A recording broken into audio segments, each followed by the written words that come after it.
Group 23 में शामिल होने वाले नेताओं की आने वाले दिनों में मुश्किलें बढ़ सकती हैं।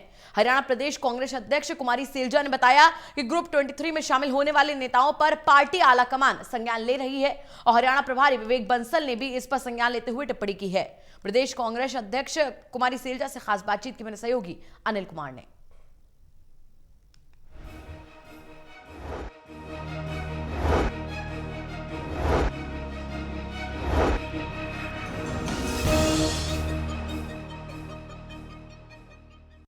महिला दिवस पर कांग्रेस ने आरोप लगाया है कि प्रदेश में महिलाओं के प्रति अपराध बढ़ रहे हैं।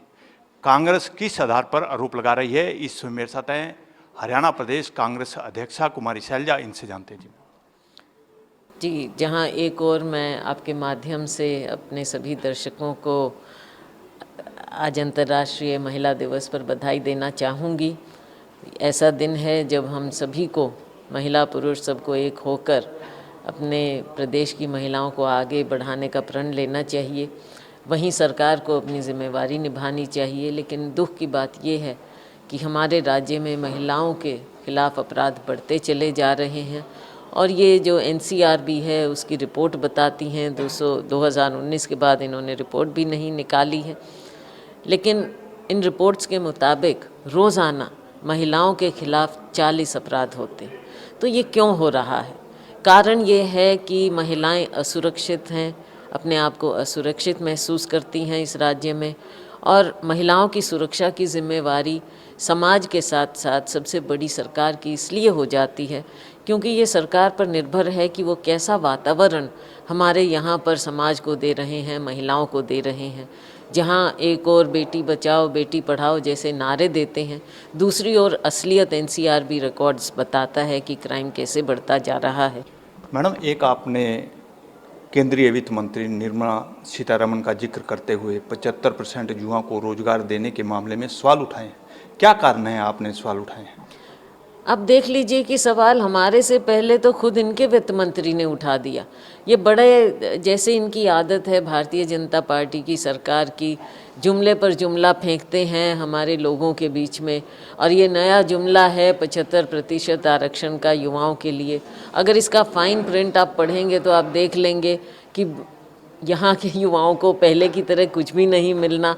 जो इनके हाथ में भी था, सारे ऐसी जगह पर बाहर के लोग आ जाते हैं, दूसरे प्रदेशों के लोग आ जाते हैं। तो क्या आप ये कहना चाहेंगे कि हमारा प्रदेश, हमारे प्रदेश का युवा इतना पिछड़ा हुआ है शिक्षा में या किसी भी चीज़ में कि उसमें कोई योग्यता ही नहीं है? जहाँ दुनिया भर में हमारे बच्चे नाम कमा रहे हैं हर फील्ड में, चाहे साइंस है, चाहे खेल कूद है, हर तरह से नाम कमा रहे हैं, IAS में आ सकते हैं। लेकिन हमारे राज्य में क्या हमारे बच्चों में कोई प्रतिभा नहीं है, कोई टैलेंट नहीं है कि वो यहाँ पर नौकरियाँ पा सकें?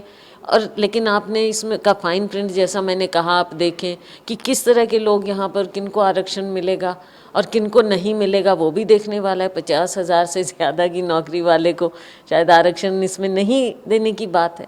तो ये सब फाइन प्रिंट को भी आप भूल जाइए। मैं ये पूछना चाहूँगी कि आप हमारे प्रदेश के युवा को कैसे विश्वास दिलाएंगे कि इस नए कानून के माध्यम से उसको आरक्षण मिलेगा, जबकि आपकी खुद केंद्रीय वित्त मंत्री, उन्होंने कहा है कि उनकी समझ से बाहर है। अगर ना उनको विश्वास है, ना उनको समझ है आपके इस कानून की, तो हरियाणा का युवा इस बात को कैसे समझेगा? आप कैसे उसे समझाएंगे? ये जवाब आपको देना पड़ेगा। पहले आप अपने वित्त मंत्री को समझा कर आइए कृपा करके, फिर हमारे युवाओं को भी समझा दीजिए। मैडम, एक ग्रुप 23 को लेकर कांग्रेस प्रभारी विवेक बंसल ने जय चंदो की संज्ञा दी है, तो पार्टी क्या जय चंदो के खिलाफ कार्रवाई करेगी क्या? ये हमारे, उन्होंने जो बात कही है, उन्होंने इस बात का संज्ञान लिया है। जो हो रहा है, हमारी हाई कमांड इस बात का संज्ञान ले रही है और ये हमारी पार्टी का मामला है।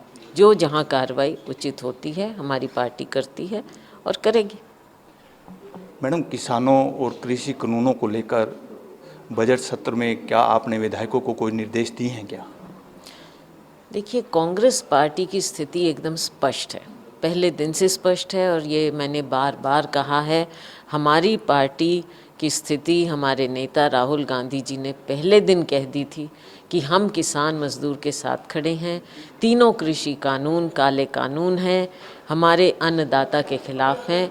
ये स्थिति स्पष्ट है, ये हमारे सभी लोग, सारी पार्टी के लोग और हमारे विधायकगण सब अच्छी तरह से समझते हैं। और ये भी एक कारण है जिसके कारण हरियाणा सरकार जनता का विश्वास खो बैठी है, ये भी एक कारण है। और अविश्वास प्रस्ताव के माध्यम से इन बातों का भी जवाब हरियाणा सरकार को सदन में देना पड़ेगा। मैडम, उपचुनाव अब नज़दीक आ रहे हैं और इसके साथ साथ पंचायत चुनाव भी हैं। देखिए, कई पहलू हैं। कांग्रेस पार्टी पूरी तरह से इनको चुनावों को पूरी मजबूती से लड़ेगी। हाँ, जहाँ तक कि पंचायती चुनावों की आपने बात कही और उसमें 50% महिलाओं की आपने बात कही, तो ये तो जहाँ एक और दिखने में लग रहा है कि भाई 50%, दूसरी ओर आप ये भी देख लीजिए कि जहाँ पर ज़्यादा महिलाएं अगर हों तो क्या आप उनको रोक देंगे? तो बात ये है कि वहाँ पर भी आपने बैरियर लगा दिया है। तो आप चाहते क्या हैं? एक हाथ से देना, एक हाथ से लेना। तो ये तो सरकार का हॉलमार्क है कि दिखावा कुछ और असलियत कुछ। ये थे मेरे साथ कांग्रेस अध्यक्षा कुमारी शैलजा। इन्होंने आरोप लगाया है कि प्रदेश में महिलाओं के प्रति अपराध बढ़े हैं। इसके साथ साथ इन्होंने ये भी कहा है कि किसानों और कृषि कानूनों को लेकर खट्टर सरकार को विधानसभा के अंदर घेरा जाएगा। Anil Kumar, total news, Chandigarh.